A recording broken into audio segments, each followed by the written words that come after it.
अस्सलाम वालेकुम दोस्तों। 90 वर्ष के ज़ईफ आदमी के पास कोई पैसा नहीं था। मालिक मकान को 5 महीने से किराया भी नहीं दे पाया था। एक दिन मालिक मकान तैश में किराया वसूली करने आया। बुजुर्ग आदमी का सामान घर से बाहर फेंक दिया। सामान भी क्या था, एक चारपाई, एक प्लास्टिक की बाल्टी और चंद पुराने बर्तन। पैराना साली में मुब्तला शख्स बेचारगी की भरपूर तस्वीर बने फुटपाथ पर बैठा था। नाजरीन, ये अहमदाबाद शहर के आम से मोहल्ला का वाकया है। मोहल्ले वाले मिलजुल कर मालिक मकान के पास गए, इल्तिजा की कि इस बूढ़े आदमी को वापस घर में रहने की इजाजत दे दीजिए क्योंकि इसका कोई वाली वारिस नहीं है। 2 माह में अपना पूरा किराया कहीं न कहीं से उधार पकड़कर अदा कर देगा। इत्तेफाक ये हुआ कि एक अखबार का रिपोर्टर वहाँ से गुजर रहा था। उसे नहीफ और लाचार आदमी पर बहुत तरस आया। तमाम मामला की तस्वीर खींची, एडिटर के पास गया कि कैसे आज एक मफलूकुल हाल बूढ़े शख्स को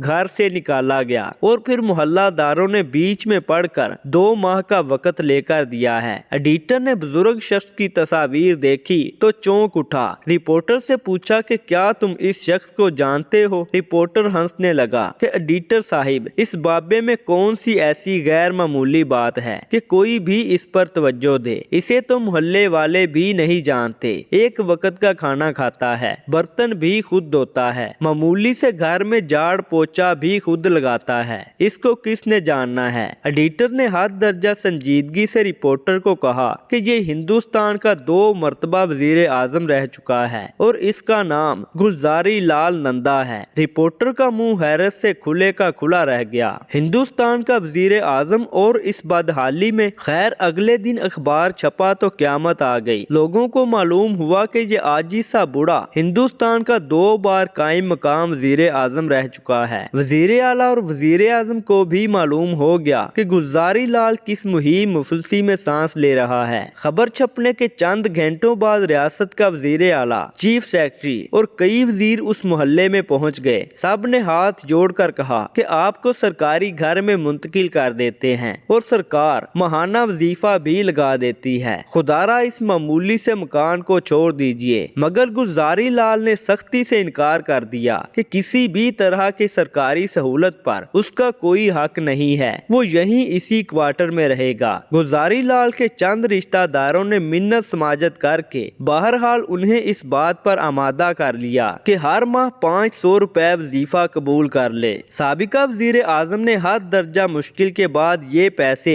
वसूल करने पर आमादगी जाहिर कर दी। अब इस कलील सी रकम में किराया, खाना पीना शुरू हो गया। मालिक मकान को जब इल्म हुआ कि उसका किरायादार पूरे मुल्क का वजीर आजम रह चुका है तो वो गुलजारी लाल के पास आया और उसके पैर पकड़ लिए कि उसे बिल्कुल मालूम नहीं था कि उसका किरायादार इस आला तरीन मनसब पर फाइज रह चुका है। बूढ़े शख्स ने जवाब दिया कि उसे ये बताने की जरूरत ही नहीं थी कि वो कौन है। वो तो एक मामूली सा किरायादार है और बस। जब तक गुलजारी लाल जिंदा रहा उसी मकान में रहा और मरते दम तक 500 रुपए में गुजारा करता रहा। गुलजारी लाल नंदा के हालाते जिंदगी के कुछ जरूरी पहलू। गुलजारी लाल नंदा हैरत अंगेज किरदार का इंसान था। सियालकोट में जुलाई 1898 में पैदा हुआ और जनवरी 1998 में अहमदाबाद में फौत हो गया। जवाहरलाल नेहरू के इंतकाल के बाद 1964 में वजीर आजम रहा और 1966 में लाल बहादुर शास्त्री के इंतकाल के बाद भी